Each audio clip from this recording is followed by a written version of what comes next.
you doing? Can you believe we're less than 48 hours away from a new decade?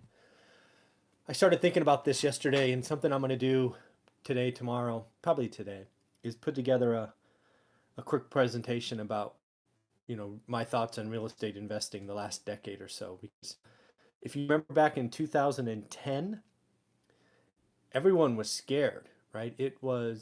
We were clearly on the downturn. It had been going on for 18, 24 months, and it was a scary time. So I'm going to put together something on that today. Look for that probably later this afternoon.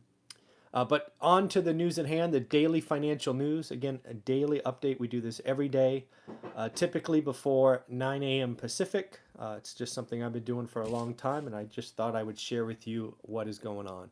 So first and foremost, if you woke up this morning and checked the stock market and saw the Dow was down 200 points, I got on the Santa Claus rally, right? The kind of melt up. We've been talking about it for 2 weeks now. And I think a lot of us, again, or a lot of you, because I don't own any stocks, I have been going, hey, I'll sell in January. I'll sell in January. Well, I think a lot of people are doing that. And I think if a 200-point drop got you nervous, that's a sign, right? If you look at 200 points and just move on about your day, awesome. That's probably what you should do. But some people, maybe you wake up and see a big red day and it freaks you out a little bit. If true, again, I got news for you. We're at the highs, and sure, they could go higher, but they could also go lower. So just realize who you are, what you're doing. Don't get greedy. There's an old saying on Wall Street: bulls make money, bears make money, but hogs get slaughtered. So know thyself. Ask yourself what's going on. So again, just trying to just trying to help you out a little bit. Next up, I saw an interesting article about the potential of inflation coming about in 2020. I think it's I think it's nonsense, frankly. Although I do get the argument, right? We could see a rise in oil prices, right? More because supply gets restricted. But nonetheless, if oil rises, there's a huge ripple effect. Do you remember, was it 5 years ago when oil was over $100 a barrel consistently? That was interesting. Um, and also, if it's true that construction on housing is going to ramp, which I have shared with you, I believe is absolutely true. There's a lot of commodities in a house: wood, cement, steel. Inflation could tick up. I think calling it a scare is misleading and attention grabbing and all of that. But I do think inflation could go up next year. I don't think it's enough to cause the Fed to react. I'm on record saying rates aren't going up or down by the Fed next year. It's kind of going to be a boring year. But realize that, one thing we will have to watch for is inflation. That is, without question, something that the Fed will not let run rampant. Is it possible?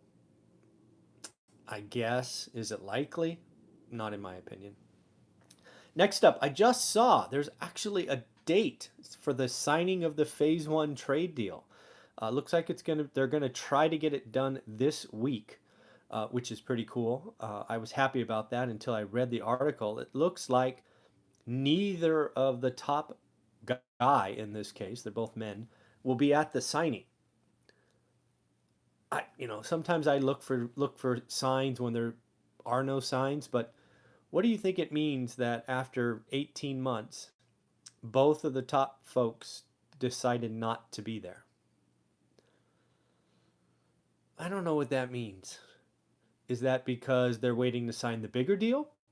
All right, maybe. Is that because there's really no meat on the bone and they just want to make this a ceremony, get it behind us, and say they did something? Maybe. Is it not done yet? No, I don't think so. I think something's done. But I think it's a missed opportunity for both countries to get the two men meet somewhere in the middle if you want, fine. Um, but I think it's a missed opportunity to send a positive message, right? Just the signing, the video, the shaking of hands, the pictures. I think that could have been a positive jolt to both countries. So I do find myself searching for why are these two men not finding a way to get in a room and sign a couple of pieces of paper. I don't know. There's just feels like something's fishy there, but again, sometimes I look for things that just aren't there. Next up, pending home sales. US pending home sales for November specifically. Looks like they ticked up 7.4% from last year, which is interesting because supply is lower. So our, average time on market has to be crashing, right? Just simple math, less inventory, selling more, it means days on market it's falling. Specifically out west where I am, it was up 5.5% month on month. So, the sleeping west is not sleeping so much. So it's just interesting. Again, I think this is just more and more signs that what we have been talking about for at least a month now, that construction has to pick up. The lower end, right, that was gobbled up by hedge funds, turned into rentals. There was always expectation that these would come back. They're not. So we need to build more housing, more affordable housing below the median. So we will see what happens. We'll see if builders get it right or if they build McMansions again and kind of exacerbate the problem. So we shall see. Next up, I saw that Michaels is replacing their CEO. Michaels, that little, I'm not sure what you would call them. It's a retail store, kind of sells trinkets and art supplies and stuff. Find myself going there on monthly with Olivia for her art stuff. But it was up 32%. Don't get excited. It's a $6 stock. But they're going up because the CEO is being replaced by an executive from Walmart. So I thought that was pretty interesting. Not sure what they're looking there. Are they?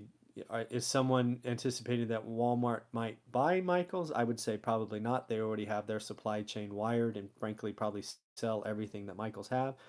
Is it a sign that Michaels might go online and change their strategy? Maybe. But that is something that's interesting. And then lastly, the question of the day. It looks like, again, the experts are saying that home value is expected to rise 2.8% next year. Again, this is always hard because it's a national number, it's every metro, it's, all of these things. But I'm curious, 2.8% next year, right? So the end of 2020. Would you take the over or the under? What do you think? I'm going over, and I'm going to say 4%. I'm going to put a number out there of 4%. I just think that the interest rates stay low. The employment picture does not darken. In fact, it stays strong. We may have a little blip at the end of the year, but housing is kind of sticky, so I don't think those numbers will be reflected until 2021. So I'm gonna call 4%. So I'm taking the over. Let me know what you think. Leave comments below. Again, I think a 2.8% rise in home values next year is a layup, and these quote unquote experts aren't really leaning in and really thinking what's coming. So I'm going to call it 4%. What do you think? Likely, unlikely? Am I crazy? Am I too positive? I'd love to hear from you. Leave comments below. Again, these daily financial news come out every day before 9 o'clock, and I look forward to hear from you. Have a great day. Take care. Bye.